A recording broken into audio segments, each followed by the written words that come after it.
자, 그러면 저도 본격적으로 소감을 말씀드리면서 이제 수업을 시작해 볼 텐데, 일단 이 책을 저희가 강의를 해야 되겠다고 생각한 이유부터 좀 말씀을 드리면, 이 노무현의 리더십 이야기라는 책은 되게 비운의 책이에요. 노무현 대통령이 살아생전에 낸 마지막 자서전입니다. 본인이 살아서 감수한 마지막 자서전이에요. 우리는 흔히 이제 노무현의 운명이라는 책, 운명이다라는 책을 이제 자서전이라고 생각을 하지만 그거는 유시민 작가가 돌아가시고 나서 여기저기 흩어져 있는 노무현 관련 언급들을 모아서 본인이 노무현 대통령으로 빙의해가지고 쓴 책이지 실제로 노무현 대통령의 자서전이 아니에요. 돌아가신 분이 어떻게 자서전을 냅니까? 근데 다만 유시민 작가가 워낙 글을 잘 써서 마치 노무현 대통령이 살아생전에 쓴 것 같은 느낌을 주는 거죠. 그 다음에 이제 뭐 예를 들면 그 돌아가시나 진보의 미래 같은 책이 있지만 그것도 제대로 감수한 책이 아니죠. 그냥 회의 자리에서 했던 녹취를 그냥 풀어서 낸 책이고 그래서 사실은 살아생전에 본격적으로 본인이 자기의 내공을 담고 원고를 검토해서 본인의 이름으로 낸 마지막 책이 바로 이 노무현의 리더십 이야기라는 책이에요. 그래서 사실은 이게 사료적인 가치도 있고 굉장히 중요한 책인데 근데 이제 별로 안 알려져 있죠. 우리가 흔히 노무현 대통령이 자서전하면 여보 나 좀 도와줘라는 그 첫 번째 자서전. 그게 워낙 대중적으로도 살아생전에 그 당대에도 굉장히 유명한 책이었고 많이 팔렸어요. 그거는 노무현 대통령이 직접 쓴 책이 맞아.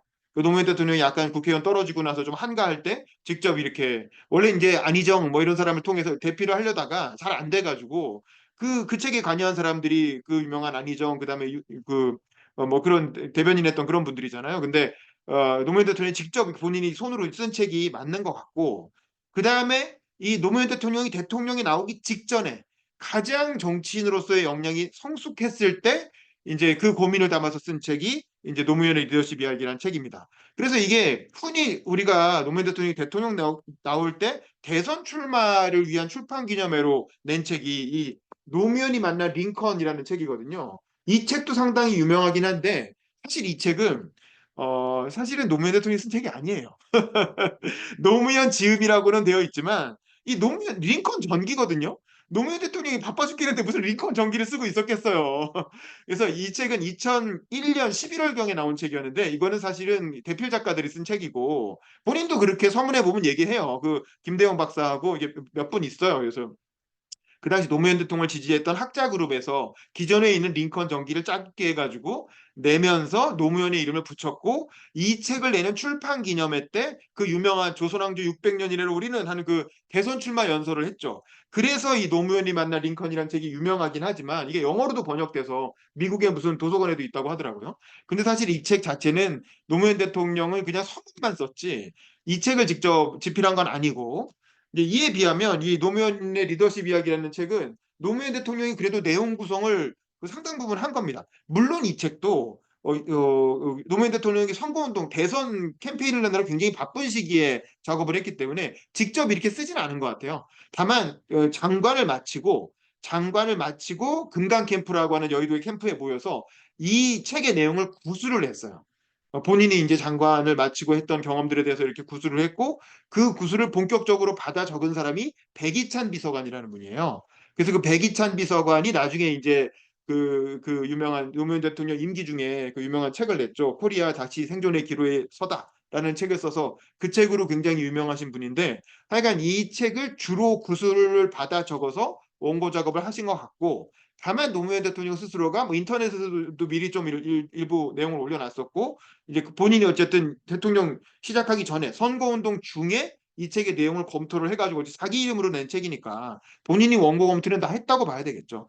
그래서 사실은 노무현 대통령의 어떤 살아생전의 리더십에 대한 고민과 생각을 가장 잘 녹여낸 그런 책이라고 할 수 있고 실제로 아까 그 노무현이 만난 링컨 그 출판 기념회에서 했던 그 연설 유명한 출마 기념 연설도 그 내용을 원고로 정리해서 이 책의 뒤에 붙여놨죠. 그래서 사실은 이 책이 그 노무현 대통령의 어떤 생각을 엿볼 수 있는 책이기도 하고 사료적으로도 상당히 의미가 있다. 다만 이 책은 2002년 10월에 출간이 됐어요. 2002년 10월이면 2002년 12월에 대선이 있었잖아요. 그러니까 대선을 두 달 앞두고 출간된 거야. 그러니까 너무 바빠가지고 사실은 이 책이 별로 세일즈가 안 됐어요. 출간은 됐지만 뭐 그렇게 그 당시에도 크게 화제가 안 됐고 왜냐면 대통령 선거 하느라 하루하루 바빠 죽겠는데 뭐 대선 후보가 책 낸 게 뭐 그 당시에 뭐 그렇게 크게 변수가 될 것도 아니었고 내용도 이미 장관 마친 지 한참 지난 다음에 장관 시절 얘기를 하는데 대통령 선거 앞두고 장관 시절 얘기를 하니까 별로 사실 독자들이 큰 관심을 가질 이유도 없었던 거죠. 그래서 사실 이 책의 내용이 그렇게 널리 알려지진 않았어요.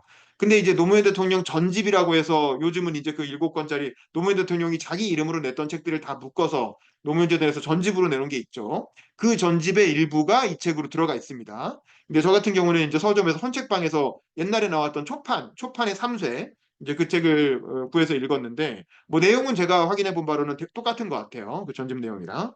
그래서 어쨌든 그런 면에서 노무현 대통령이 직접 낸 책 중에 제가 보기엔 자료적 가치가 굉장히 높다. 근데 대중들한테 널리 알려져 있진 않다.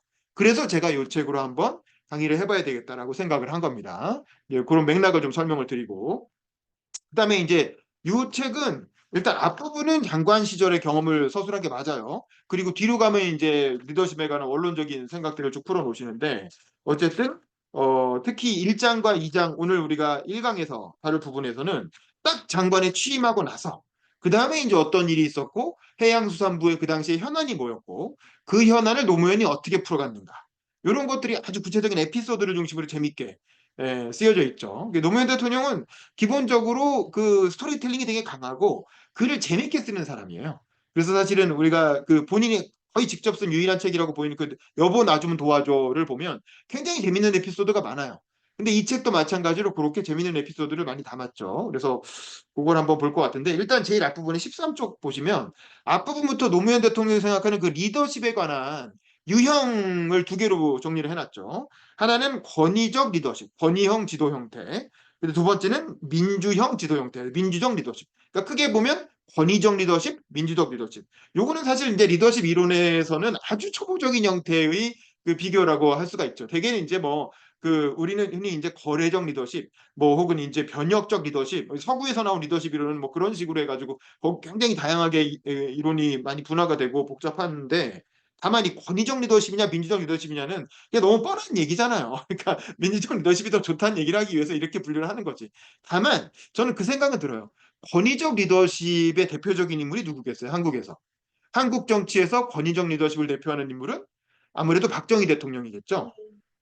그리고 이 노무현 대통령은 약간 박정희 대통령의 리더십을 염두에 두고 그거에 어떤 반대되는 개념으로서 본인의 리더십을 민주적 리더십이라고 그렇게 이제 표현한 게 아닌가 이런 생각이 들어요. 뭐 박정희 대통령의 리더십은 또 그거대로 나름대로 의미가 있죠. 근데 이제 이 시대 이미 2000년대 넘어온 이후였고 이 당시만 해도 이제 민주적 리더십이 필요한 상황이었고 그거는 이제 노무현 대통령이 그 민주적 리더십을 실천한 첫 번째 사례로 취임사 얘기를 합니다. 그 다음 페이지에 바로 나오죠. 일단 이게 장관에 딱 취임하고 나서 가 보니까 그 공무원들이 취임사를 써놨더라는 거야. 그래서 취임사를 이제 읽으라는 거죠. 그래서 이제 대통령이 고민을 하죠. 아, 이걸 그대로 읽어야 되나? 사실 본인은 장관에 취임하면서 하고 싶은 말이 있었어. 근데 이거를 예를 들면 그래서 난 됐어 이거 필요 없어 하고 그냥 즉흥 연설을 할 수도 있었는데 그렇게 하면 그 연설문을 써준 그 사무관이 되게 머쓱해지잖아요. 그 공무원한테 좀 약간 미안하잖아. 그러니까 처음부터 그렇게 자기를 보좌할 공무원의 과 그렇게 그 기를 죽이고 싶지 않았던 거지. 약간 그런 것도 아랫사람을 배려한 거예요. 그래서 일단 써준 걸 쭉 읽습니다. 써준 걸 한번 쭉 읽어줌으로써 이제 그걸 써준 공무원의 면을 세워주고 그리고 나서 본인 얘기를 덧붙이죠. 15쪽 보면 두 번째 줄 대략 이러한 줄거리로 준비해준 취임사를 맺었다. 그리고 잠시 한숨을 돌린 후 원고 없이 내가 하고 싶은 이야기를 했다. 이러면서 이제 뒤에 얘기가 나오죠. 두 번째 단락 보면 매는 제가 맡겠습니다. 여러분에게 쏟아지는 매는 제가 맡겠습니다. 일하십시오. 자신 있게 일하십시오. 일을 추진하다 생긴 실수는 있을 수 있습니다. 그건 제가 책임지겠습니다. 그러나 일을 하지 않으면 그 모든 책임은 여러분이 져야 할 것입니다. 진실을 이야기하십시오. 반대 의견이 있으면 직을 걸고 반대하십시오. 현장에 가서 보고 판단하십시오. 이제부터 여러분과 저는 한 팀입니다. 이게 사실은 노무현 대통령이 꼭 하고 싶은 취임사의 메시지였다라고 보여요. 그러니까 책임을 지는 사람은 나다 이거지. 여러분은 일을 해라. 니들은 일을 해. 책임은 내가 질게. 그러니까 걱정 말고 열심히 일해. 라고 이제 얘기를 하는 거죠. 그러면서 최대한 공무원들과의 관계 설정을 이렇게 나는 책임지는 사람, 너희들은 일하는 사람. 그러니까 일 열심히 해. 네, 나를 믿고. 이렇게 관계 맺는 겁니다. 여기서 이제 노무현 대통령이 생각하는 민주적 리더십의 가장 중요한 원칙은 뭐냐면 신뢰라는 거죠. 신뢰. 그 다음 쪽에 보면 16, 17쪽에 그런 얘기 나와요. 신뢰하면 신뢰를 받는다 이런 얘기가 나오잖아요. 그러니까 이게 저도 옛날에 유시민 장관이 장관 마치고 장관 매뉴얼이라는 강의를 국회에서 한번 한 적이 있어요. 그래서 저도 되게 재밌어갖고 현장에서 듣고 막 녹음도 하고 그랬었는데 그 장관 매뉴얼에 보면 노시민 장관도 보건복지부 장관을 했잖아요. 장관 마치고 나서 그때 민주당 당원 청년 당원들 대상으로 한 특강이었는데 뭐 이게 이 공무원들은 장관 그 이렇게 장관 뺑뺑이 돌린다는 거야. 장관을 길들이기를 한다는 거야. 그 초임 장관 길들이기. 그래서 공무원들이 장관을 어떻게 길들이는지 다 안다는 거예요. 그래서 온갖 행사를 막 잡아가지고 여기저기 뭐 축사를 하게끔 행사를 막 돌린다는 거야. 그러면 장관은 그 행사 다니면서 축사하느라 바빠갖고 헉헉대고 점점 이제 공무원들한테 의존하게 된다는 거죠. 그러면서 이제 장관 길들이기를 한다는 건데 노무현 대통령이라고 그걸 몰랐을 리가 없죠. 그리고 주변에서 그런 얘기도 많이 했다는 거야. 그러면서 이제 그 17쪽에 보면 두 번째 달라 그런 얘기 나옵니다. 내가 해양수산부 장관으로 임명되었다는 소식이 보도되면서 여기저기서 축하 전화가 걸려왔다. 잘하는 격려들이 대부분이었지만 행정 경험이 없는 내가 공무원들과 호흡을 잘 맞출 수 있을지 우려를 나타내는 사람도 덜어 있었다. 친한 동창 하나는 장관 길들이는데 공무원들은 서너 달이면 충분하다고 한다더라. 조심해라라는 강한 경고의 메시지를 주었다. 그러니까 기본적으로 공무원들이 정치인 장관을 얼마든지 길들일 수 있다는 거죠. 그러니까 공무원들한테 포섭되지 않도록, 공무원들한테 이제 그 이용되지 않도록 조심해라. 라는 이제 경고를 한 거죠. 이런 얘기 많이 들었을 거예요. 그런데 근데 이제 노무현 대통령은 내가 이 조직의 리더가 돼야 되는데 내가 얘네들을 못 믿고 어떻게 내가 얘들의 신뢰를 받겠느냐. 그래서 이제 자기도 그런 우려가 있다는 걸 알지만 그보다 먼저 나는 먼저 얘들을 믿는다는 모습을 보여줘야 되겠다라는 생각을 한 거죠. 자, 17쪽 마지막 단락에 보면 이럽니다. 그런데 이제 장관이 된 내게 던져진 경고조의 메시지를 어떻게 받아들여야 할지 고민이 되었다. 권위적인 태도와 의심 어린 눈짓으로 그들과 첫대면을 하는 것이 과연 바람직할까? 나는 아니라고 보았다. 아무런 편견 없이 공무원들과 만나야 한다고 마음을 다잡았다. 오히려 한 가족이란 믿음으로 더 반갑고 씩씩하게 인사하고 얘기를 나누리라 생각했다. 의심 많은 지도자가 어떻게 조직을 제대로 이끌어갈 수 있겠는가? 그러니까 노무현 대통령이 말하는 신뢰의 핵심은 일단 믿어야 된다는 거야. 그놈들이 나를 갖고 놀 수도 있지만 나를 뺑뺑이 돌리려고 하고 나를 길들이려고 할 수도 있지만 그렇게 생각하지 말고 일단 한번 믿어보자. 믿고 내가 먼저 신뢰를 주고 그리고 신뢰를 받자. 뭐 이런 생각을 한 거죠. 그러면서 이제 바람막이가 되겠다라는 생각을 합니다. 그러면서 이제 현안들을 하나하나 얘기하는데 사실은 이제 이 해양수산부 장관이 되고 나서 처음 마주하는 그 현안은 부산 신항만 개발 사업이었어요. 이 지금도 부산 가시면 이 신항만이 있습니다. 지금도 그 신항만 그 부산 한가문이 있는데 요거를 개발하는 과정에서 이 신항만 주식회사를 설립하는 그 사업 시행자 그 얘기가 나와요. 자, 22쪽 보면 요거를 이제 신항만을 만드는 과정에서 이 수익률을 놓고 옥신각신한 얘기가 나옵니다. 자, 세 번째 달라. 수익률에 대한 입장 차이는 최대로 보아도 0.3% 정도였다. 그런데 또 합의에 이르지 못했던 것은 당초 협상 시 합의한 수익률에서 2% 이상은 못 올려준다는 가이드라인 때문이었다. 이게 2% 이상의 수익률을 보장하게 하는 가이드라인이 있다는 거예요. 근데 이런 가이드라인이 문구로 적혀 있으면 공무원들은 아무래도 이걸 무조건 지켜야 돼. 만약에 가이드라인이 있는데 이걸 안 지키면 공무원 나중에 책임져야 되잖아요. 야, 이거 문서로 가이드라인 있는데 네가 안 지키면 너 무슨 생각으로 안 지킨 거야? 너 이거 책임져. 이런 얘기가 나올 수 있잖아요. 그래서 이 수산쪽 보면 맨 위에 공무원들이라면 누구나 한 번쯤 겪었거나 겪을 수 있는 그런 경우였고 한편 생각해보면 충분히 납득할 만한 일이었다. 아무리 국가를 위한 일이라 할지라도 규정까지 어겨가며 협상에 임할 결심을 하기란 실무자로서는 지극히 어려웠기 때문이다. 그러니까 규정이 문서화돼 있는데 공무원이 그걸 어기긴 어렵다는 거지. 그래서 노무현 대통령이 이렇게 생각합니다. 결국 내가 책임을 질 수밖에 없다고 생각했다. 협상 지연으로 인한 경제적 손실을 따져볼 때 가이드라인을 조금 상회하는 것은 결코 명분 없는 행동이 아니다. 만약 감사가 나온다면 모든 책임은 내가 지겠다. 실무자는 소신껏 협상에 임해서 신속히 타결하도록 하라는 지시를 내렸다. 일이 일사천리로 진행된 것은 두말할 필요도 없었다. 내가 책임지다는 말을 하지 않았다면 2000년 12월 성대했던 기공식은 상당히 늦어질지도 모르니까 이게 규정을 어기는 일이었다는 거예요. 이걸 타결하기 위해서는 공무원들이 규정을 어겨야 되는데 공무원들은 규정을 어길 수가 없잖아요. 그러면 나중에 자기가 감사받으면 자기가 책임져야 되는데. 그러니까 정치인인 장관이 오케이 이거 어겨도 돼. 근데 이거 조금 어기는 게 이게 대세에 큰 지장이 있는 건 아니야. 만약에 감사가 나온다면 내가 장관으로서 내가 책임질게. 그러니까 니네는 소신껏 합리적으로 판단해. 그래가지고 협상을 타결을 시키고, 그러니까 책임을 자기가 지는 걸로 하고 협상을 타결시키고 일을 추진했다는 겁니다. 이게 이른바 적극행정이라는 거예요. 적극행정. 그러니까 소극행정은 딱 규정에 맞게 나중에 감사 들어와도 문제 안 생기게끔 하는 거고, 적극행정은 조금 애매할 때 혹은 문서화된 규정을 다소 이렇게 넘어서더라도 당장 어떤 상황에 맞게끔 일을 되게 하는 방향으로 하는 거죠. 근데 이런 적극행정을 하려면 반드시 그 단체장이 혹은 그 기관장이 자기가 책임을 지겠다고 해야 돼요.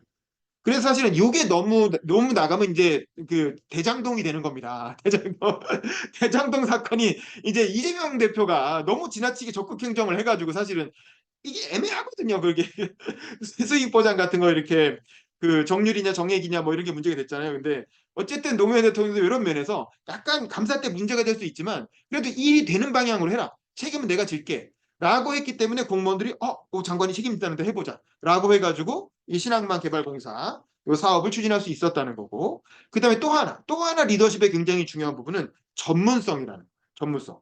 여기 24쪽 보면 업무에 정통해야 신뢰를 얻는다는 거죠. 그래서 여기 보면 25쪽에 첫째, 둘째 나오죠. 검은 글씨로 강조해놨어요. 첫째는 신뢰 대상의 능력이다. 일단 기본적으로 능력이 있어야 신뢰를 받을 수 있다는 거죠. 둘째는 일관성이다. 그걸 일관성 있게 밀어붙여야 된다는 거죠. 앞에 한 마리랑 뒤에 한 마리 달라지면 안 되잖아요. 셋째는 정직성의 바탕을 둔 개방성이다. 정직하게 해야 돼, 개방적으로. 투명하게 해야 된다는 거죠. 뭘 이렇게 몰래 꽁쳐두고 있으면 안 된다는 거예요. 직원들한테 숨기는 게 있어서는 안 된다는 거죠. 넷째는 공정한 배려. 그럼에도 불구하고 여러 가지 어려운 사정들을 배려할 줄 알아야 된다는 거죠. 요 네 가지가 갖춰져야 이 업무를 파악할 수 있고 직원들의 신뢰를 받을 수 있다는 건데 그래서 이제 업무를 파악해야 전문성이 생기는 거잖아요. 그 전문성이 있어야 그 부하 직원들이 저 리더를 신뢰하는 거거든. 그래서 어떻게 하느냐? 노무현 대통령은 나는 업무 파악을 위해 크게 세 가지 방법을 썼다. 25쪽 밑에 보면 첫째는 업무 자료를 많이 읽는 일이다. 그래서 일단은 보고서를 많이 봐야 된다는 거야. 그 부하 직원들이 보고서를 막 올릴 거 아니에요, 장관이 되면. 그럼 열심히 일단 읽어야 된다는 거죠. 그리고 두 번째는 업계나 학계에 계신 분들과 자주 만남을 갖는 것이다. 그래서 업계 담당자나 학계의 전문가들을 많이 만나야 된다는 거야. 그리고 세 번째는 실무자와 대화하면서 끊임없이 질문하는 것이다. 그래서 실무자와도 계속 그러니까 우리 직원들하고 얘기를 많이 해준다는 거예요. 그래서 빠른 시일 내에 업무 파악을 해낸다는 거예요. 처음에 며칠은 기다려주지만 사실은 장관이나 뭐 기관장도 마찬가지예요. 이런 건 연습이 없는 자리예요. 우리나라 섀도우 캐비넷 이런 게 없잖아요. 장관 되면 다음 날부터 바로 결제해야 되고 바로 그 분야에 정통해야 되는 거예요. 그러면 바로 실력이 딱 뽀록 나는 거거든, 모르면. 그래서 아주 빠른 시간에 업무 파악을 해야 되는데 그러려면 일단 읽기도 많이 읽어야 되고 얘기도 많이 들어야 된다는 거죠. 옛날에 이제 노무현 대통령 초대 외교부 장관했던 윤영관 그 교수가 외교부 장관을 하면서 이제 그 사람 되게 뛰어난 학자로서 굉장히 뛰어난 분이고 제 연사님이시기도 한데 이 양반이 장관으로서 별로 좋은 평가를 못 받았던 거는 그래서 1년 정도밖에 못하고 물러나셨거든요. 이 뭐냐면 맨날 보고서 읽느라고 밥을 혼자 먹었다는 거야. 근데 여러분 절대 그렇게 하면 안 됩니다. 리더는. 보고서 읽을 땐 읽더라도 밥은 반드시 직원들하고 먹던가 전문가랑 먹어야 돼요. 그러면서 보고서 읽고 나서 궁금한 점이 있으면 직원한테 물어보고 전문가한테 물어보고 그러면서 그 과정에서 레포도 생기고 그리고 보고서를 읽었을 때 이해가 안 되는 거 물어보면 금방 해결할 수 있잖아요. 근데 이분은 학자여가지고 글자로 읽고 공부하는 것만 공부라고 생각을 한 거야. 그래서 자꾸 보고서 읽고 뭐 도시락 싸와가지고 혼자 밥 먹으면서 혼밥하면서 열심히 문서만 읽었다는 거예요. 근데 장관은 그렇게 하는 게 아니라는 거죠. 저는 노무현 대통령한테 장관 학습을 좀 장관 교육을 받았어야 되는데 윤영관 교수님이 그게 안 됐던 것 같아요. 그래서 그 읽는 것도 많이 읽어야지만 중요한 건 직원들과 대화를 많이 해야 된다. 그리고 밥을 먹는 자리, 점심이든 저녁이든 밥 먹는 자리를 활용해서 전문가들과도 자주 만나고 직원들과도 자주 대화하면서 빠른 시간 안에 업무 파악을 해야 된다는 거죠. 그래서 노무현 대통령이 그 부하들한테 인정을 받았던 게 첫 번째 국정감사 때라는 거예요. 그래서 국정감사장에 들어가서 그 직원들이 막 리허설 해야 됩니다. 리허설 근데 아니 괜찮아 하고 자기가 서류 갖고 가서 열심히 읽고 나서 다음날 국감장에서 잘 답변을 했다는 거죠. 28쪽 보면 마지막 달라. 그런데 내가 의원들의 질문에 아주 사소한 부분까지 비교적 막힘없이 답변하는 걸 보고는 국장들이 그제서야 안도감을 느꼈던 것이다. 11월 초에 종합감사까지 다 마친 후 홀가분한 마음으로 늦은 저녁을 함께하는 자리에서 국장들은 이런 사정을 얘기하면서 언제 그렇게 자세하게 파악하셨느냐고 물었다. 그래서 결제하고 자료 보면서 다 파악했다고 기분 좋게 웃었다. 이런 표현이 나오죠. 그러니까 이 장관은 국장들하고 일하는 거거든요. 그러니까 국장들이 결국 이제 이 그 공무원들의 책임자들인데 국장들한테 인정받지 못하면 국장들이 우습게 보는 거예요. 만만하게 보고 무능하게 생각하고 이제 그다음부터 머리 꼭대기에 올라앉으려고 하는 거죠. 그런데 이제 노무현 대통령은 빠른 시간 안에 업무를 파악하고 나서 국감장에서 그걸 보여주는 거야, 실력을. 의원들이 또 노무현 대통령도 의원 출신이니까 국감을 잘 알잖아요. 국감이 어떤 식으로 이루어지고 의원들이 어떤 식으로 질문하는지 잘 알기 때문에 본인도 이제 그 본인이 질문했던 실력을 가지고 또 이렇게 업무 파악을 빨리 해서 답변도 잘 한 거죠. 특히 노무현 대통령은 부산 국회의원이었기 때문에 부산 지역의 현안을 잘 알았고 그래서 사실 해양수산부 장관으로서의 기본적인 소양은 있었던 것 같아요. 다만 노무현 대통령이 정말 하고 싶었던 장관은 해양수산부 장관은 아니었어요. 노무현 대통령은 노동부 장관을 하고 싶어 했어요.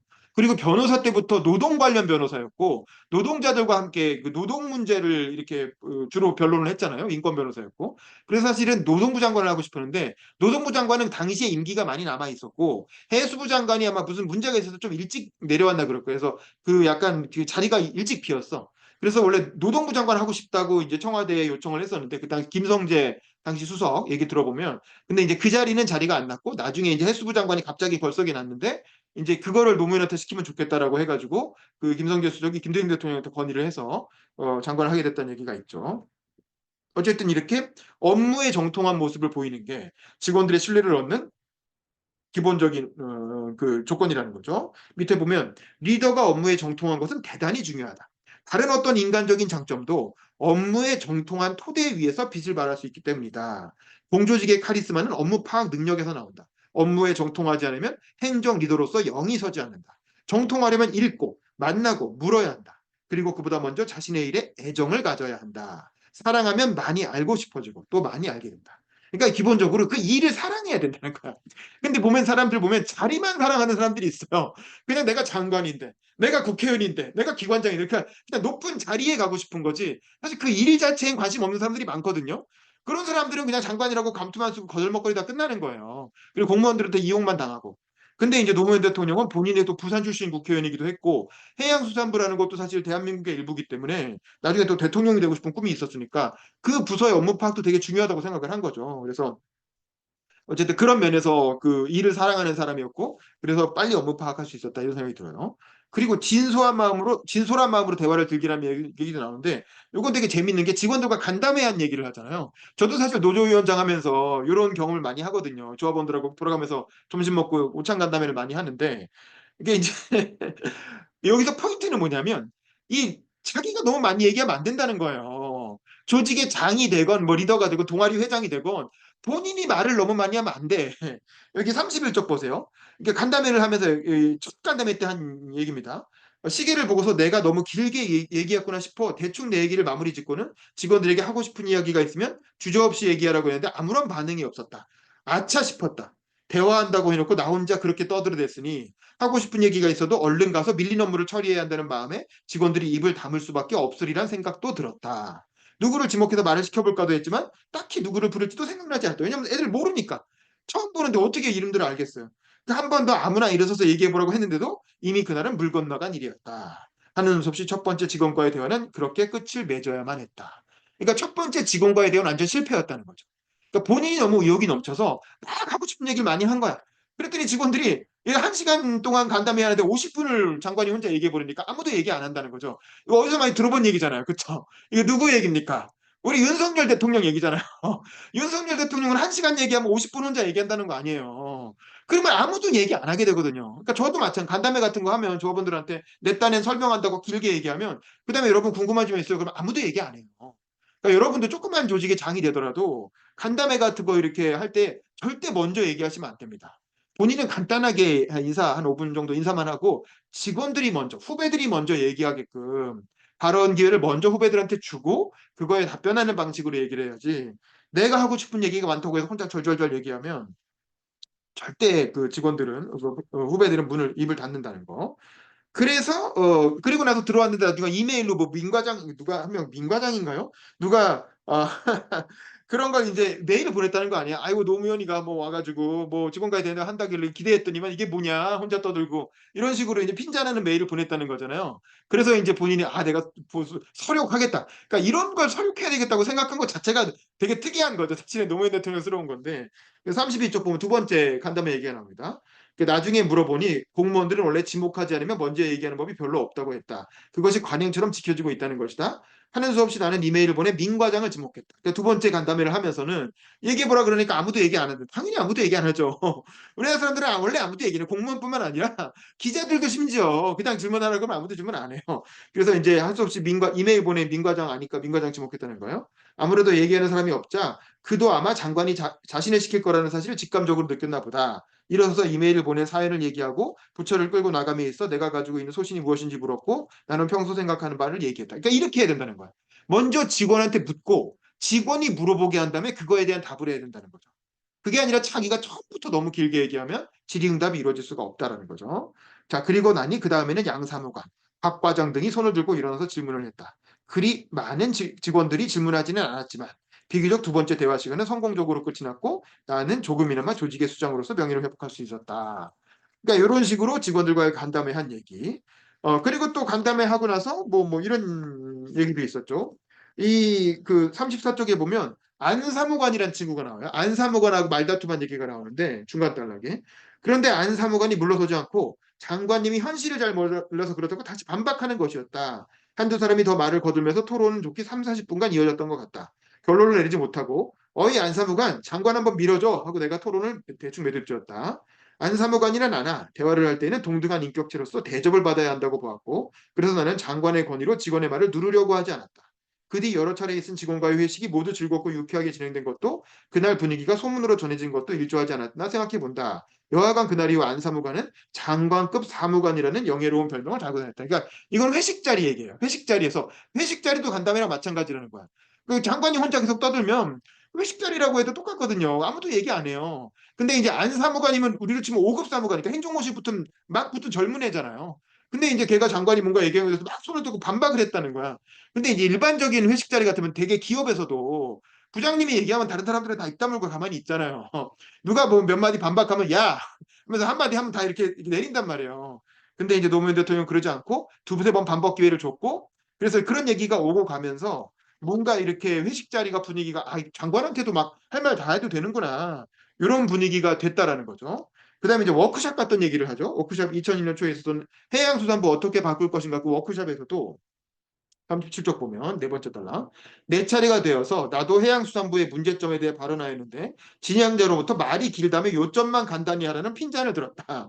장관이 핀잔을 받는 모습을 보며 모두가 깔깔대며 웃었고 오랜만에 장관 아닌 직원으로서 격이 없이 어울려서인지 나도 자주 웃음이 났다. 나는 워크숍에 참가하며 자유롭게 대화하는 문화가 권위적인 자세를 비우고 진정한 권위를 세우는데 도움을 준다는 믿음을 갖게 되었다. 그러니까 이 워크숍 때도 마찬가지라는 거야. 이게 다 일관된 얘기죠. 간담회, 회식 자리, 워크숍 다 뭐예요?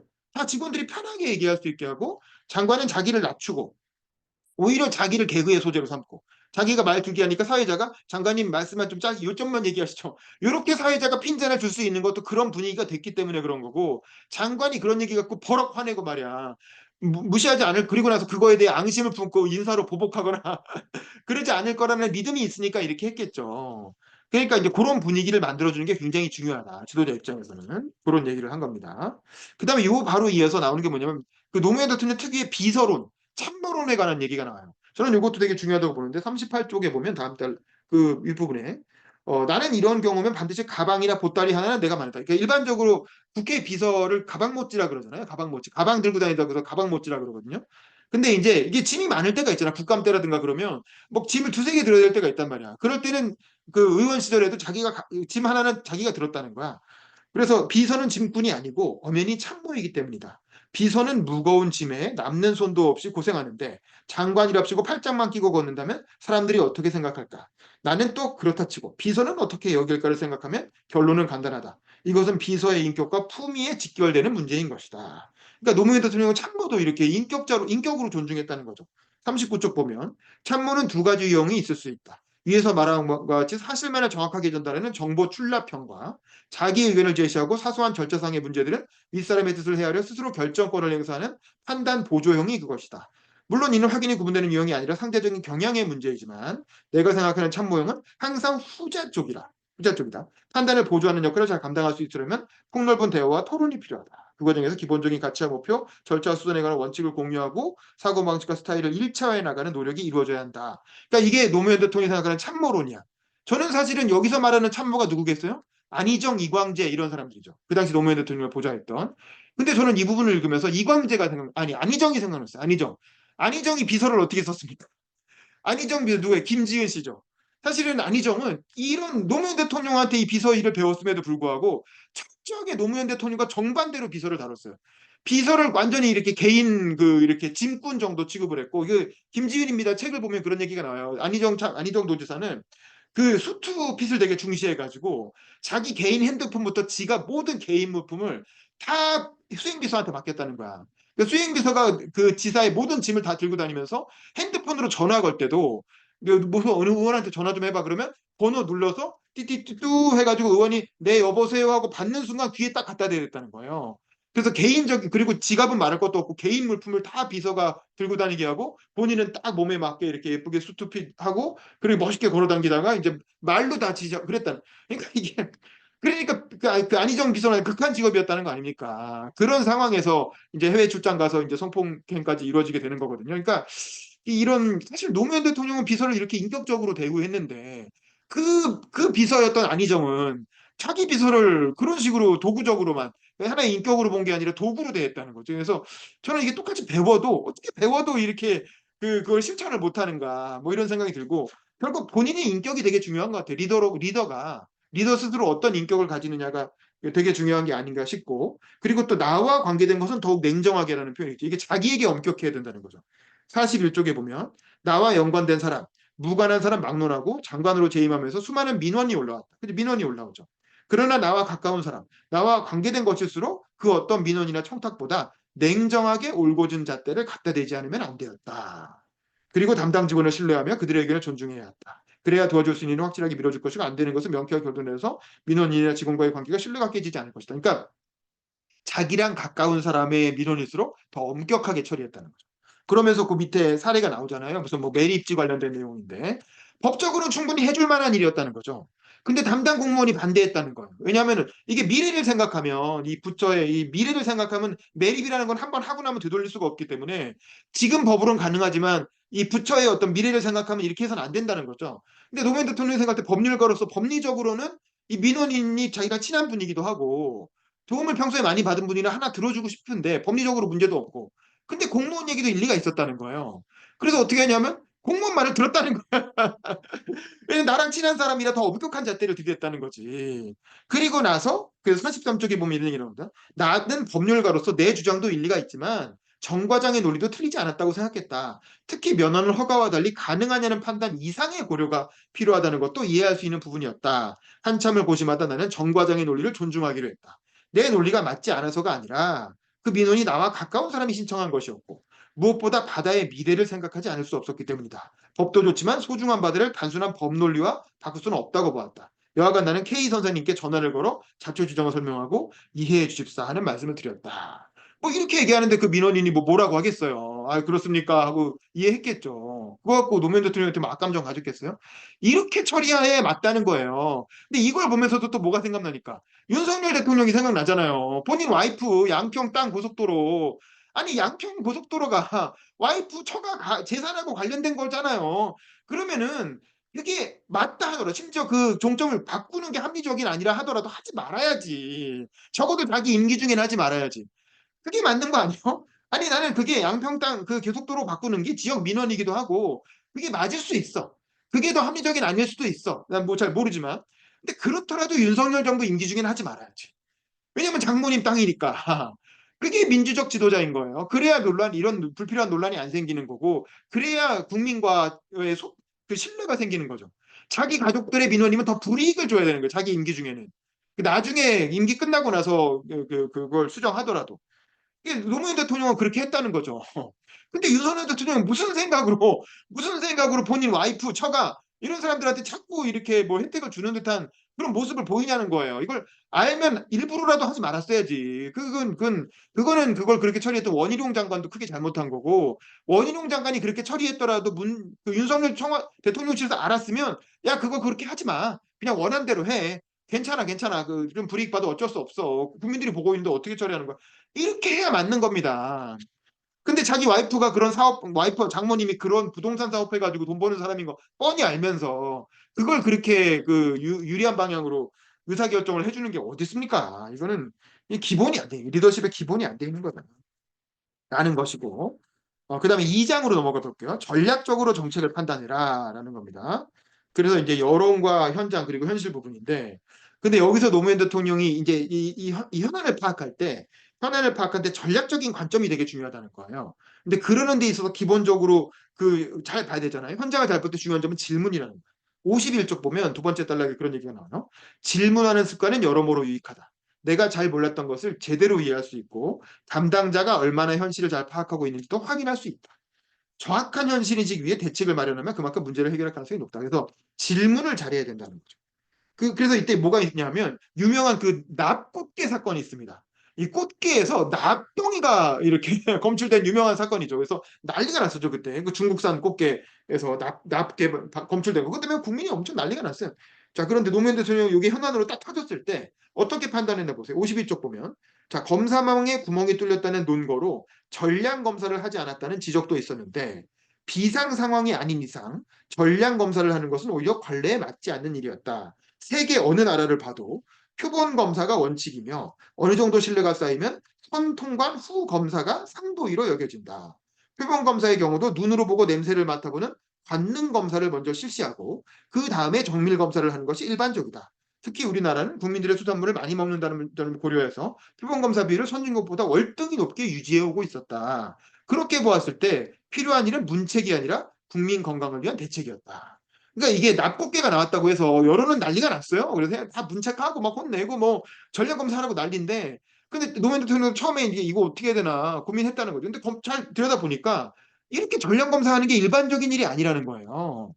납에서 꽃게 안에서 납덩이가 나온 건 너무 이상한 일이죠. 세상에 누가 그런 일이 있을 거라고 예상을 했겠어요. 그러니까 그런 걸 미리 예상 못했다고 해서 공무원을 문책할 수는 없다는 거지. 그리고 전 세계적으로도 수산물을 전량 검사하면 그 시간이 얼마나 걸리면 수산물이라는 게 신선해야 되는데 전량 검사하다가 시간 걸려갖고 다 상해버리면 누가 책임질 겁니까? 그러니까 그런 건 이제 그 비합리적인 일이라는 거지. 그래서 잘 판단해 보니까 숙고를 해보니까 그 여론이 들끓는다고 해서 그렇게 처리할 일이 아니었다는 거죠. 그래서 노무현 대통령은 이거에 대해서 그렇게 뭐 문책하고 그러지 않았다는 겁니다. 55쪽 보면. 그래서 그래서 이제 차분하게 진행했다는 거고 별 문제가 없었다는 거죠. 그리고 독도 문제도 뒤에 나오죠. 독도 문제도 뭐 하도 일본이 뭐라고 하니까 난리가 났는데 그 국감 가서 이렇게 답변한 점이 나와요. 55쪽에 보면 그래서 나는 대답했다. 협약은 쌍방이 도장을 찍어야 하는 것입니다. 우리가 아무리 독도를 유인도라고 주장한다 해도 결국 쌍방이 합의해야 한다면 독도를 기점으로 우리 마음대로 EEZ를 그을 수 있느냐는 별개의 문제입니다. EEZ는 이제 어업 관련된 그 구역이죠. 앞으로 저는 어느 경우에나 독도를 유인도로 계속 주장하고 그것이 관철되도록 노력하겠습니다. 그러나 국제사회에서 우리 정부의 입장대로 모든 것이 받아들여지지 않는다는 현실도 또 그것은 현실로서 이해해 주셔야 합니다. 그러면서 독도는 전략적으로 대응해야 된다. 뭐 이런 얘기도 합니다. 그러니까 또 포퓰리즘에 너무 휘말려서는 안 되고 전략적인 관점이 중요하다. 뭐 이런 얘기를 하는 거죠. 그 다음에 이제 또 하나 중요한 게 수협 문제가 있었어요. 이 당대 해양수산부 현안 중에 수협에서 신용 부분을 분리할 것이냐. 왜냐하면 수협이 그 당시 엄청나게 천문학적인 적자가 나가지고 그 적자 때문에 수협을 엄청 때리는 문제가 있었고 수협 회장을 뭐 처벌해야 된다 뭐 이런 논란이 있었어요. 요것도 이제 그 정치인 장관 입장에서는 여론대로 처리하면 그 장관 그 수협 회장도 사법 처리시키고 막 그러면 되는데 노무현 대통령은 그렇게 하지 않았다는 거예요. 59쪽 봅시다. 나는 재정경제부 담당자에게 법인 분리 시 일선조업의 정상화를 지원할 수 있는 일종의 특별기금을 마련하고 예금 보장을 위해 예금보험공사에 가입할 때 보험료율을 시중은행과 동등한 1% 선으로 하는 방안을 검토해 줄 것을 요청했다. 또한 해양수산부 담당자에게는 법인을 분리하지 않더라도 일선조합과의 사이에서 방화벽을 분명히 쌓겠다는 의지를 보여줄 수 있는 법률안을 준비하도록 지시했다. 그리고 나는 조합장들을 찾아다니며 분리되든 안 되든 수협에 대한 정부의 지원은 현실적으로 차이가 없다는 사실을 납득하였고 설득하였고 다른 한편으로는 재정경제부 담당자들을 계속해서 만나며 수협의 부실을 막기 위한 우리 측의 의지가 확고함을 인식해 주어졌다. 그러니까 재정경제부하고 수협 사이의 갈등인데 재정경제부는 수협이 은행이잖아요. 사실은 따지고 보면 은행이잖아. 근데 그 은행에서 부실이 나니까 이놈들이 이거 돈 이거 해먹는 거다. 그래갖고 금융 부분을 분리해야 된다는 게 재정경제부 입장. 분리해야 지원하겠다는 게 재정경제부 입장이고 수협 입장에서 그게 분리되면 수협은 껍데기만 남는 거잖아요. 사실은 그 은행으로서의 기능이 제일 중요한데 그러니까 절대 안 된다는 거고 요 둘 사이에 갈등이 있는데 해수부 장관이 나서 요걸 이렇게 그 분리하지 않으면서도 일종의 방화벽을 쌓게끔 하는 법률도 마련하고 또 조합원도 설득하고 이렇게 했다는 거죠. 결국 정부는 2000년 10월 10일 신용사업 부문을 별도 법인으로 분리하지 않는 대신 독립적으로 운영하는 것을 내용으로 하는 경영정상화 대책을 확정하였다. 공적 자금 규모도 1조 2천억 원으로 수협이 건전한 경영을 유지할 수 있는 수준이었다. 얻을 것은 다 얻었다고 할 정도로 해양수산부의 입장이 전폭적으로 수용된 것이다. 그래서 이거를 너무 이분법적으로 이렇게 선택하지 않고 양측 사이에서 적절한 절충점을 제시해서 해양세수부의 입장을 관철시켰다. 뭐 이런 얘기입니다. 그다음에 전략적 사고로 문제를 해결하기. 그 61쪽 보면 그 요 과정에서 결국에는 아까 그 수협회장 어떻게 처리할 것인가의 문제예요. 예를 들면 이 수협회장을 여론의 먹이로 던져줄 수도 있었거든요. 이 사람이 부정부패했다라는 식으로 해가지고 그냥 사법 처리시키고 그냥 이렇게 경찰 조사 뭐 할 수도 있었다는 거예요. 근데 61쪽 보면 마지막 단락 책임은 반드시 물어야 하지만 그것이 공적 자금 투입과 경영 정상화라는 목표에 방해가 되어서는 곤란했다. 어떻게 해서라도 선 정상화 후 문책이라는 전략을 붙잡고 나가야 했다. 먼저 감사원장을 찾아가 도와달라고 부탁했다. 나의 뜻을 이해하고 감사 결과의 공개 시점에 대해 협조해 주겠다고 했다. 이번엔 민정수석을 만나 감사원장도 만나고 민정수석도 만나고 장관이 막 움직인 거죠. 그 역시 이러한 취지에 전적으로 공감을 표시했다. 그 다음에 검찰 관계자들과 이 문제를 협의했다. 수사권을 쥐고 있는 그들의 진중한 협조가 무엇보다 필요했기 때문에 그러니까 장관이 나서서 그 감사원장도 만나고 청와대도 만나고 검찰도 만났다는 거예요. 그렇게 해가지고 이 수협 회장에 대한 그 조사가 이게 너무 빨리 터져가지고 이 이슈가 수협 정상화가 아니라 이 사람의 개인 비리 문제로 여론이 흘러가는 걸 막았다는 거예요. 왜냐면 그렇게 흘러가면 그다음부터는 그쪽으로 이게 비리니까 수협 혼내야 된다 이렇게 가잖아요. 그러면 합리적인 정상화 방안을 낼 수가 없다는 거지. 그래서 최대한 이게 개인 비리로 흘러가는 걸 뒤로 미루고 그러니까 감사 결과 발표를 뒤로 미루게 하고 검찰 조사도 뒤로 미루게 하고 먼저 정상화부터 해놓고 그다음에 문책 절차를 밟았다는 거예요.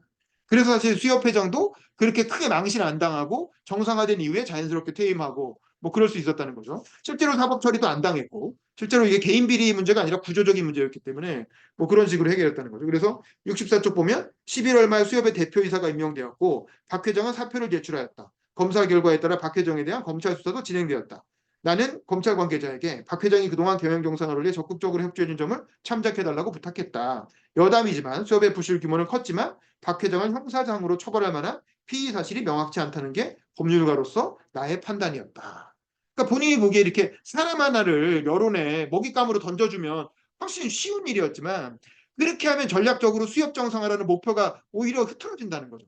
그래서 이 사람은 사람도 보호하고 이 그 경영 정상화 쪽에 좀 더 이렇게 이슈의 중심으로 가져가기 위해서 전략적 판단을 했다는 겁니다. 그러니까 문제를 해결할 때 여론의 동향이나 이런 걸 보고 이슈의 우선순위 이런 게 어떻게 어떤 길로 갈지에 대한 그림을 그리고 가야 된다는 거죠. 그래서 먼저 생각하고 행동하라는 거죠. 다음 쪽부터 해보면 67쪽 보면 그래서 이런 식으로 얘기해요. 66쪽 밑에 정책을 결정함에 있어 우리는 항상 100점짜리 대안이 아니라 그중 나은 대안을 선택할 수밖에 없는 현실에 직면한다. 나는 항만공사 설립도 마찬가지라고 보았다. 여건이 갖추어졌을 때 설립하는 방안은 실무적으로야 100점일지 몰라도 정치적 저항까지 고려하면 60점에 불과했다. 반면 예정대로 2001년에 설립하는 방안은 실무적으로는 60점이지만 지자체 협조나 정치적 신뢰도면을 고려하면 75점은 줄 수 있다는 것이 나의 판단이었다. 그래서 60점짜리 정책보다는 당연히 75점짜리를 선택해야 한다고 보았다. 그러니까 항상 100점짜리보다는 중간에서 나은 걸 선택하라는 거죠. 그게 전략적인 거라는 거예요. 67쪽 밑에 보면 며칠 동안 이 문제는 내 머릿속을 떠나지 않고 나를 괴롭혔다. 좀 심하게 말하면 화장실에 앉아서도 그러니까 똥 누면서도 응가르면서도 이 문제를 어떻게 풀어야 될지 고민했다는 거야. 그러는 가운데 나는 어차피 해야 할 일이라면 떠밀려서 하기보다 주도적으로 하는 게 낫다. 상대방보다 먼저 치고 나가서 기선을 제압해야 한다고 생각하게 되었다. 그래서 이제 항만고사 문제도 주도적으로 뭐 하자고 해서 풀었다라는 거고 그래서 이제 71쪽에 보면 중간에 나는 항만공사를 왜 설립하려고 하는지에 대해 기회가 있을 때마다 조목조목 설명하며 부산 시민들을 설득하였고 항만공사가 독자적인 경영체로 가는데 장애가 되는 어떠한 요구에 대해서도 차라리 항만공사제를 못했으면 못했지 결코 양보하지는 않겠다는 점을 단호하게 밝혔다. 고맙게도 많은 부산 시민들이 내 얘기에 공감해 주었고 부산시에서도 당초와 달리 많은 부분을 양보하였다. 이렇듯 적지 않은 의견 차이를 극복하는 데에는 내가 동양 사람이라는 적도 상당 부분 적용했던 것 같다. 고향에 손해를 주면서까지 저렇게 주장하지는 않을 것이라는 믿음. 노무현이는 지금까지 한다면 했고 반드시 끝까지 원칙을 저버리지 않았다는 경험적 인식이 이해와 양보를 구하는 데 도움을 주지 않았나 생각한다. 그러니까 이게 부산에서는 되게 원치 않는 방향이었다는 항만공사를 띄어내는 게. 근데 그럼에도 불구하고 이게 내가 부산 사람인데 부산 사람이 부산에 불리한 일을 하겠느냐라고 해서 부산 시민들을 설득해 나갔다는 거죠. 그리고 이건 노무현 대통령의 정치인으로서의 역정이 있었기 때문에 부산에서 계속 출마하고 떨어지더라도 다시 부산으로 내려가고 그런 어떤 정치인으로서의 역정이 있었기 때문에 저 사람은 언젠가 부산으로 돌아올 사람인데 설마 부산에 불리한 짓 하겠느냐라고 하는 신뢰가 있었기 때문에 이렇게 해결할 수 있었다는 거죠. 항만고사 문제도 그렇고 그다음에 뭐 어항 개발 문제 얘기도 실현 가능성을 봐야 된다는 거죠. 73쪽 보면 두 번째 단락. 나는 예산상의 제약으로 어항 개발을 획기적으로 늘릴 수도 없는 현실에서 이렇게 지정만 확대하는 것은 결코 바람직하지 않다고 생각했다. 이게 뭐냐면 어항이라는 게 이제 그 물고기를 잡기 위한 항구는 개인이 만들 수는 없잖아요. 그 정부가 만들어줘야 되거든. 그래서 여기를 어항으로 만들겠습니다라고 지정을 하면 그 지역의 어민들은 엄청 좋겠죠. 또 그 지역의 땅값도 올라가고 뭐 그런 효과가 있겠죠. 근데 그렇다고 다 만들어줄 수는 없잖아요. 어민들의 요구대로 다 전국에 그 항구를 다 만들 수는 없잖아. 그래서 현재 지정된 국가 어항의 완공률이 겨우 60%를 웃도는 판에 또다시 어항을 신규로 지정하게 되면 사업의 집중도를 떨어뜨리고 지역 주민들에게는 막연한 기대감과 그만큼의 실망감만 키우는 꼴이 될 것 같았다. 물론 국회의원 입장은 언제 투자되어도 좋으니 지정만 해달라는 것이었고 나 역시 그렇게 하면 생색내기 좋았지만 아직 투자해야 할 선행 사업이 고스란히 남아있는데 언제 개발될지도 모르는 사업에 결재를 할 수는 없었다. 그래서 담당 과장과 상의한 끝에 국가 어항 완공률이 80%에 이를 때까지는 확대 지정하지 않는 것으로 계획을 수정하였다. 그러니까 요 포인트도 되게 중요해요. 당장의 어떤 지역구 그 정치인들의 민원 이거 사실 자기도 지역구 정치인이었으니까 그걸 해결하면 해주는 게 맞는데 그렇게 하면 이거 국가의 신뢰가 깨진다는 거예요. 저는 이 부분을 읽으면서 누가 생각했냐면 오세훈이 생각났어요. 오세훈이 옛날에 지금 말고 이전에 서울시장 할 때 여러분 뉴타운 생각나세요? 뉴타운? 2008년 뉴타운 사태 때 오세훈이 그 은평구에서 이명박이 지정했던 뉴타운이 굉장히 성공을 해가지고 은평구의 집값이 엄청나게 올라가는 일이 있었어요. 그러니까 그 2008년 총선 때 서울에 있는 25개 구의 모든 지역구 국회의원들이 다 자기 지역을 뉴타운으로 지정해달라고. 왜냐면 은평구가 잘 되고 나니까 뉴타운만 되면 집값이 오른다. 이런 인식이 지역구민들한테 딱 생긴 거야. 그러니까 모든 국회의원들이 다 뉴타운 지정을 해달라고 했고 오세훈 입장에서는 그 당시에 대선 주자로 이렇게 서울시장 하면서 대선 주자로 발돋움하고 있었기 때문에 서울시 국회의원들의 민원을 해결해주면 또 자기 지지가 될 거 아니에요. 그리고 또 지역 구민들도 좋아하고. 그러니까 어떻게 했냐면 25개 구에 뉴타운을 다 지정해 준 거예요. 그래갖고 이제 국회의원들이 요청하는 모든 지역마다 다 뉴타운을 20개가 넘게 지정을 해주다 보니까 어떤 일이 생겼느냐. 뉴타운이 지정되면 그 지역에 이제 뉴타운 그 재개발 구역으로 설정되잖아요. 그러면 이제 재개발 구역으로 설정되면 건설을 해야 되니까 이사를 가야 되잖아요. 그 다음에 뉴타운 때문에 그 2008년 총선 때는 그 한나라당이 재미를 많이 봤지만 그 다음에 엄청난 전세난이 일어납니다. 왜냐면 뉴타운이 동시에 진행되니까 집이 없어진 사람들이 일단 나와야 되잖아. 근데 새 집을 살 수는 없고 전세를 살아야 되는데 이게 뉴타운이 서울로 한꺼번에 여러 군데가 지정되니까 서울시 전체에서 전세 수요가 폭증을 하는 거예요. 그래서 엄청난 전세난이 일어나가지고 전세값을 구할 수가 없어서 자살하는 사람들 엄청나게 많이 생기고 이게 또 그 엄청나게 빈집이 엄청나게 늘어나고 그것 때문에 사실은 나중에 서울에서 엄청나게 문제가 많이 생겼고 그 뉴타운 대란으로 인해 생긴 문제를 오세훈이 중간에 이제 물러나고 나서 중도 하차하고 나서 박원순 시장이 들어가서 그 뉴타운 과다 지정한 걸 다 해제하고 하나하나 리모델링 마을 만들기 형식으로 바꾸고 뭐 그랬거든요. 그래서 그게 오세훈이 그때 지정을 남발하는 바람에 엄청난 문제가 됐었어요. 그거를 해결하는 게 박원순 시장 초기에 굉장히 중요한 문제였는데 이런 식으로 정치인이 인허가 권한이 있다고 해서 인기 끌려고 일단 민원대로 다 해주다 보면 나중에 엄청난 문제가 된다는 겁니다. 그래서 결국 다 뒤집히게 되었고 이것도 어학 문제도 그런 문제였던 것 같아요. 그다음에 이제 불법 어업 문제도 있죠. 불법 어업 문제는 75쪽에 보면 이렇게 얘기해요. 나는 보다 근본적인 문제를 치유하지 않는 이상 어떠한 단속도 불법 어업을 근절시킬 수 없다고 보았다. 이 불법 어업은 뭐냐면 이렇게 그 촘촘한 그물을 써가지고 치어 있죠, 치아. 어린 물고기. 어린 물고기까지 싹 다 잡아가는 거. 이거는 장기적으로 보면은 그 물고기를 다 없어지게 해가지고 그 바다에 해를 끼치고 어민들한테도 장기적인 해잖아요. 근데 그렇게 해야 수확량이 많아지니까 어민들은 자꾸 그런 걸 하려고 한단 말이에요. 그러니까 이게 이제 문제라는 거죠. 그래서 내가 판단한 문제의 본질은 불법 어업을 저지르는 사람들이 죄의식을 갖고 있지 않다는 데 있었다.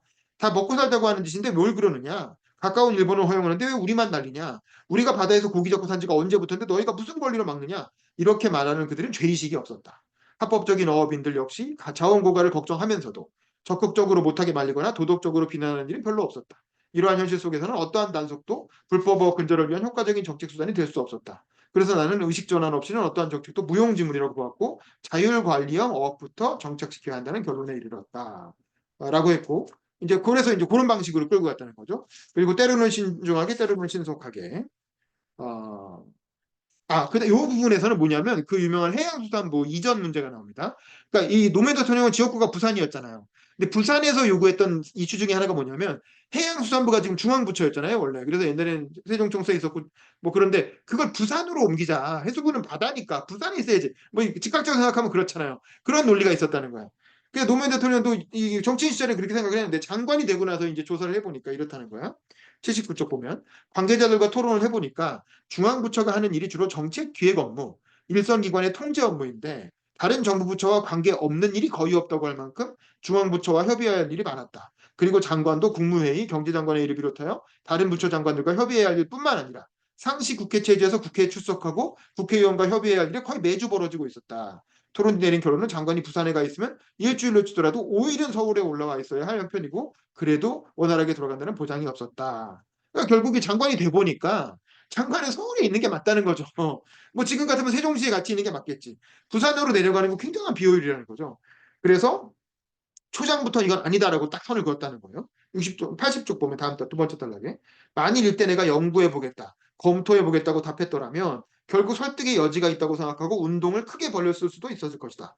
해수부의 부산 이전 문제는 신속하고도 단호한 결정과 시민들에게 직접적으로 가는 토론 방식을 통해서 설득했던 것이 주요했다. 신중한 것도 좋지만 갈등이 생길 만한 것이거나 시간이 흐를수록 꼬일 문제에 대해서는 신속하게 판단하고 단호하게 결정을 내리고 적극적으로 설득하는 일이 필요하다. 그러니까 이게 그 주민들이 좋아한다고 해서 무조건 들어주면 안 된다는 거예요. 본인이 생각할 때 아닌 건 아니라고 딱 선을 긋고 그다음에 설득을 해야 된다는 거죠. 아닌 이유에 대해서. 근데 그렇지 않고 이게 주민들이 원하니까 그래 좀 검토 좀 해볼게요. 고민해 볼게요 하고 끌다 보면 점점 쓸데없는 기대감이 점점 커져가지고 나중에는 안 들어줄 수 없는 상황이 된다는 거죠. 그러니까 처음에 그 이상한 얘기가 나왔을 때 바로 합리적으로 판단하고 아닌 건 아닌데 딱 선 긋고 그다음 왜 아닌지를 설득하는 작업에 들어가야 된다는 거죠. 자, 그래서 뭐 그러니 그리고 미래를 보고 준비한다. 뭐 생각의 지평을 넓힌다. 뭐 요거 여기서 좀 재밌는 부분은 저는 주민등록번호 얘기 Y2K 그 얘기 재밌었어요. 84쪽 보면 그런데 바로 뒷번호의 해결책이 있었다. 그러니까 주민등록번호가 1, 2로 시작하는데 나중에 이제 00 생기면 어떻게 하냐. 그 2000년대로 넘어가면 생긴 일이 애매해지잖아요.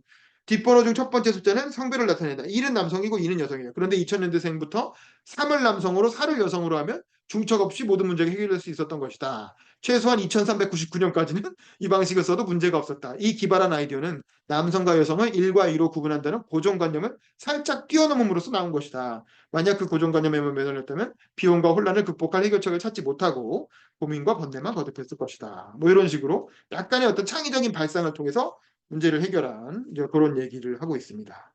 그래서 이제 마지막에 보면 88쪽에 한 번 더 생각하고 시야를 넓히면 뿌듯하고 기분 좋은 일이 많아진다. 생각과 시각의 차원을 달리하면 새로운 변화를 만들어내고 이를 자축하는 행사가 있다면 나는 아무리 바쁜 일이 있어도 아무리 먼 곳이라도 달려갈 것이다. 그런 곳에 갔다 오면 내 생각의 지평마저 넓어질 것 같기 때문이다. 라면서 이 장관을 하면서 현안을 해결하면서 느낀 점들 그런 걸 가지고 1권과 1장과 2장에 얘기를 하고 있습니다. 자, 여기까지 해서 일단 1장과 2장의 내용 리뷰를 마치고 여러분 소감 듣고 마치도록 하겠습니다. 자,